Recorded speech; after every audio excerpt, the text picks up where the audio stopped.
Delhi Dehradun corridor highway पर cut की मांग को लेकर भारतीय किसान यूनियन टिकैत का आंदोलन जारी है। 6 महीने से अधिक समय से चल रहे इस आंदोलन को और तेज करते हुए आज किसान नेता राकेश टिकैत और गौरव टिकैत के नेतृत्व में हजारों किसानों ने बाजूकट से शामली कलेक्ट्रेट तक पैदल मार्च की। राकेश टिकैत ने बिना नाम लिए जयंत चौधरी पर निशाना साधा और कहा कि सत्ता में आने के बाद कोई भी किसानों की लड़ाई नहीं लड़ता। किसानों की ये लड़ाई कट की नहीं बल्कि उनके हक की है। जब नेता सत्ता में होते हैं तो किसानों की लड़ाई नहीं लड़ते, लेकिन जब विपक्ष में होते हैं तो बड़े बड़े आंदोलन करते हैं।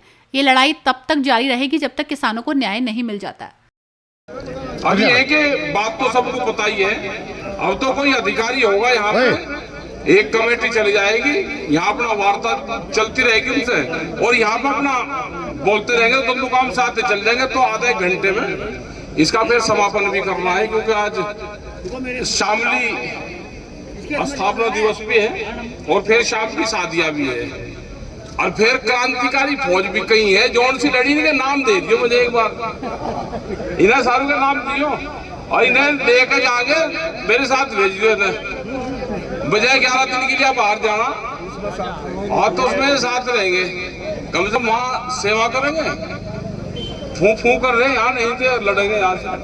इनके सबको इनकी लिस्ट बना लो और एक का देखो और साथ में जोड़ के दे दियो। बढ़िया यात्रा रही, लड़ने टूटने का कोई काम नहीं करा कर। देखो सरकार जो है वो अपने काम पे लग रही है, अधिकारी लगा रखे उन्होंने। अभी वार्ता करेंगे 4, 5, 6, 11 आदमी अंदर चल जाएंगे, उनसे बातचीत कर लो। कोई LIU के लोग यहाँ होंगे तो वे आ जाए, भाई अधिकारी कोई आ रहा तो अपना बातचीत शुरू करो और क्या बस। और बढ़िया कई जगह इंतजाम बढ़िया कुडाने में लगा के आदमपुर कुडाना और सेंटर फिर आगे जो कॉलोनी काट रहे, नहीं ये भी तो सेवा है सारे के सारे। इनका थोड़ा सहारा से दे जाएगा तो बढ़िया आदमी एक आता भाई पंजर पड़ी हो कहीं कार्यालय के लिए दे दियो, थोड़ा कूड़ा काना तो उसी में चल जाएगा। हाँ इतनी तो हो जा, टोड़ डांडी खाड़ खड़रा चकरोड़, हाँ कहीं को दे दिया। बड़ा तुम्हारे को तो देना ही चाहिए, कम से कम कार्यालय तो बना लो यहाँ पे। हाँ कार्यालय बना लो और ये यात्रा का ठीक है। धरना प्रदर्शन के दौरान कुछ युवकों के बीच तीखी झड़प भी हो गई, लेकिन एक किसान नेता गौरव टिकैत ने बीच बचाव कर स्थिति को संभाला और आंदोलन को शांतिपूर्ण बनाए रखने की अपील की। भारतीय किसान यूनियन टिकैत के बैनर तले किसान दिल्ली देहरादून कॉरिडोर के भज्जू गांव के पास एक कट की मांग को लेकर 6 महीने से धरने पर बैठे हैं। किसानों का कहना है कि इस कट के अभाव में जनपद शामली और मुजफ्फरनगर के लगभग 50 गांव प्रभावित हो रहे हैं। किसानों की मांग पूरी न होने पर आज ये बड़ा पैदल मार्च निकाला गया। राकेश टिकैत ने किसानों को संबोधित करते हुए कहा कि सरकार ने गन्ना किसानों के साथ अन्याय किया है। गन्ने का मूल्य नहीं बढ़ाया गया, जिससे किसान नाखुश हैं। उन्होंने 2 टूक कहा कि जब तक उनकी मांगे पूरी नहीं होंगी धरना समाप्त नहीं होगा। राकेश टिकैत ने कहा कि देश में भूमि अधिग्रहण और बिजली संशोधन विधेयक जैसे मुद्दे किसानों के लिए गंभीर संकट बन चुके हैं। उन्होंने आरोप लगाया कि सरकार धीरे धीरे बिजली को निजी हाथों में सौंप रही है, जिससे किसानों पर भारी भरकम बिजली बिल का बोझ पड़ेगा। राकेश टिकैत ने किसानों को जागरूक करते हुए कहा कि सरकार ने कर्ज माफी की योजना निकाली है, लेकिन बैंक अधिकारी इसका प्रचार प्रसार नहीं कर रहे। उन्होंने किसानों से अपील की कि जिनका खाता 2020 से पहले NPA हो चुका है वे 25% मूलधन जमा कर अपनी पूरी ब्याज माफी का लाभ ले सकते हैं। हमारे 3 सवाल है और ये सवाल यहाँ के जनता के हैं। पहला ये है 6 महीने से धरना दे रखा है वहाँ पे, हमको चाहिए भाजू में कट नीचे उतरने चढ़ने का रास्ता। प्रशासन चाहता है कि कट तो है नहीं और धरना उठा दो। ये तो होगा सिलेंडर कि हम प्रशासन के सामने सरकार के सिलेंडर कर दें, तो ये क्षेत्र सिलेंडर तो नहीं करेगा, ये सिलेंडर नहीं करेगा क्षेत्र। तो एक सवाल तो हमारा ये होगा कि सिलेंडर नहीं करेगा। दूसरा सवाल प्रशासन का ये है कि एक है समझौता ये है कि आने का बता दो कट हो जाएगा, हमको आश्वासन दे दो, धरना हट जाएगा।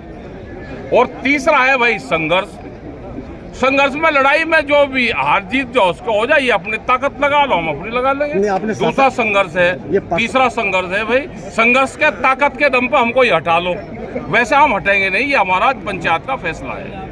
शासन स्तर पे भी आप किससे हम किसी से नहीं, हमारा तो शासन स्तर भाई हमारा गांव है, किससे बात हमारी किसी से बात नहीं। शासन स्तर से बात करें, यहाँ का प्रशासन, यहाँ के मंत्री, एमएलए, एमपी, और जिसको इसका विरोध कर रहा है वो अपना नाम बतावे कि जी मुझे नहीं चाहता। आप जो क्षेत्र के एमपी, एमएलए, उनसे पूछो कि भाई ये चाह रहा नहीं चाह रहा, यहाँ की पार्टी से पूछो, जो पार्टी कहती हो कि जो हमको कट नहीं चाहता उसका नाम बताओ। तो क्या संघर्ष जारी रहेगा? संघर्ष जारी रहेगा, प्रस्ताव फेर करेंगे हम तो 6 महीने का प्रस्ताव फेर करेंगे कि आगे आने वाले 6 महीने ये धरना फिर वहाँ बदस्तूर जारी रहेगा अगर प्रशासन जल्दी ये हाईवे चलने वाला है। और चल जाएगा हाईवे, क्या हम रोक रहे हैं? हाईवे चल जाएगा, नीचे को उतर कर ऊपर फिर चढ़ जाएगा, वहाँ तो रास्ते बनेंगे भाई। हाईवे पुल पे को तो चलेगा नहीं ना, वहाँ पे काम चलेगा, नीचे को उतार लो और बनते ही चढ़ा लो, हम भी चढ़ जाया करेंगे, क्या दिक्कत है इसमें? तो 6 महीने हो गए आप लोगों को वार्ता भी 6 हो जाएंगे। देखो जिस तरह का प्रशासन का रवैया है, जब ये हाईवे चलेगा, ये अभी कोई हाईवे नहीं चल रहा, 2025 में ये हाईवे चलता ही नहीं, ये चलेगा 2026 में, और हमको इस आंदोलन को और आगे बढ़ाना पड़ेगा। अब इनकी प्रशासन की सुनेंगे बात, पंचायत का तो यही फैसला है, प्रशासन हमें भगाने का काम करेगा, डराने का करेगा, समझौता करेगा, और प्रशासन की बात सुनेंगे। ठीक। अच्छा, आरोप है कि केंद्र सरकार भी किसानों की कुछ नहीं। ना केंद्र सरकार तो हमको मिली नहीं। 2021 के बाद में 2021 में 22 जनवरी को केंद्र सरकार मिली थी, उसके बाद में हमको केंद्र सरकार नहीं मिली। किसी को मिली हो तो भाई बताना। ठीक। कभी किसी तरह कोई प्रस्ताव? ना हमें कोई, ना हमें मिला, ना हमारा कोई हमें प्रस्ताव किसने दिया। हमें तो अधिकारी भगाने का काम करें, डराने का काम करें, डरेंगे है नहीं, और भगने का हमको पता है कि ना भगना ना डरना। ठीक है। तो साहब एक सवाल है, जैन चौधरी किसानों की बात करते हैं, अरे करना होगा आज, वो तो उनसे ही पूछो भाई आंदोलन में है या नहीं है। तो पहले तो किसानों की लड़ाई लड़ी ना, आप सरकार में अरे सारी ये तो साहब भाई, जब विपक्ष में रहे सारे किसानों की लड़ाई लड़े, जब सत्ता में आ जा फिर लिए किसानों की लड़ाई लड़ते। तो साहब गन्ने मूल्य को लेकर आंदोलन होगा? अब क्या होता, अब तो मिल बंद हुआ है भाई। ठीक। अब क्या आंदोलन होता है, पका लिए भाई सरकार ने। ठीक है, संतुष्ट है गन्ना भाव से? संतुष्ट नहीं, कोई संतुष्ट नहीं, एक किसान संतुष्ट नहीं, कोई संतुष्ट नहीं। बिजली का है, बिजली अमेंडमेंट बिल का है, एमएसपी गारंटी कानून का है, भूमि अधिग्रहण का है। किसानों की भूमि अधिग्रहण बहुत स्पीड से लुटती जा रही है, वो है। स्मार्ट मीटर का भी बड़ा प्रकरण चल रहा है। बिजली अमेंडमेंट बिल में तो आता है, स्मार्ट मीटर लगेंगे, बिजली प्राइवेट सेक्शंस को जाएगी। नोएडा और आगरा में बिजली प्राइवेट है, टोरंटो कंपनी है आगरा में, उसका हाल देख लो। एक का किसान के ऊपर 30-40 लाख रुपए तक बकाया है, किसान की जमीन जाएगी। अब तो आंदोलन जमीन बचाने का रहेगा, वो बड़ा आंदोलन रहेगा कि जमीन कैसे बचे। किसानों के ब्याज माफी की बात करती है सरकार। अभी अधिकारी और बैंक वाले बता कुछ नहीं रहे, लेकिन ये पता चला है कि 2020 से पहले जिसने क्रेडिट कार्ड एनपीए हो गया उसका ब्याज 100% माफ है, मूलधन 75% माफ है, और 25% में उसका सेटलमेंट हो रहा। लेकिन अधिकारी और बैंक वाले बता के जुगुन रहे भाई, ये योजना चली हुई है, शायद सेम कोई योजना है। तो सभी किसानों से ये है, एक बार जाकर पता जरूर करें, जिसका एनपीए 2020 से पहले एनपीए हो गया वो खाता, उसका मूलधन जो उसने उस टाइम पे लिया है 25% जमा हो रहा। ये कहाँ तक सच्चाई है, वो है अधिकारी और बैंक लीड अफसर, वे इसको जरूर बतावे। ठीक।